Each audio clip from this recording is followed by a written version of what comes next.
The hemp bill, I think, had some problems, and I think it really would have made it very difficult for legitimate businesses to operate, which, by the way, we green-lighted that in the state. We did a hemp bill to pave the way for this, so it's not like this is just a random business. This is a business that we, as the Florida legislature and me signing, said that we're going to allow this. I'm all for doing things to not have children have any access, but that's already illegal. We already have things in law that can go after that.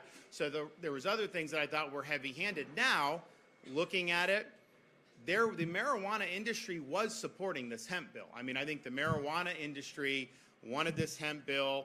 They wanted to curtail that industry, and then they want to be able to get this Amendment 3 passed, which, for those of you who don't know, what they're trying to do, Amendment 3, recreational marijuana, but it's much beyond that. If you actually read the text that will go in the Constitution, it says you can have no penalties for possession or use, civil, criminal, anything, for use or possession of marijuana. Now, the problem with that is the entire state will smell like marijuana if that passed.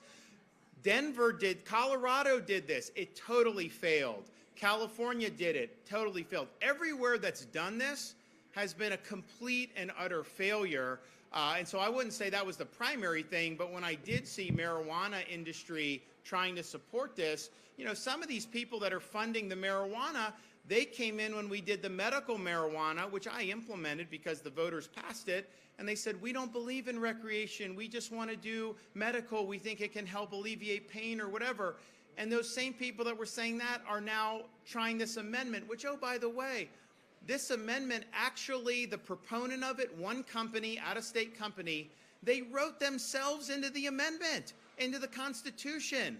This thing needs to go down. It needs to go down hard, even if you're somebody that kind of likes marijuana for whatever reason, which I don't, but even if you do, this is so far beyond just saying you're not going to criminalize it. This is saying that it's going to be rampant all across the state. This is more liberal than what Denver did, more liberal than what California did.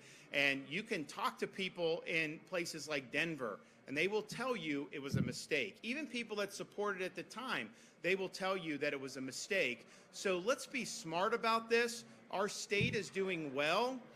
If you look at these cities that have collapsed, there's a number of different things that have gone into it. I'm not saying this is the only thing, but one thing they have in common, when you have crime, homelessness, some of the other bad policies, you do have this stench everywhere you go, whether it's New York City, whether it's San Francisco, whether it's Denver. So let's not do that here. But I wouldn't say that was the primary. I'd say the primary was I felt an obligation to protect Florida small businesses. I was concerned that this bill, as implemented, would potentially hurt businesses that we have green-lighted to basically go forward. Now, whether it's the hemp, whether it's vaping, any of this stuff, I mean, we all agree that minors should not be doing it, but any business that does it now can be held accountable for that. So I think it was a little bit too far-reaching.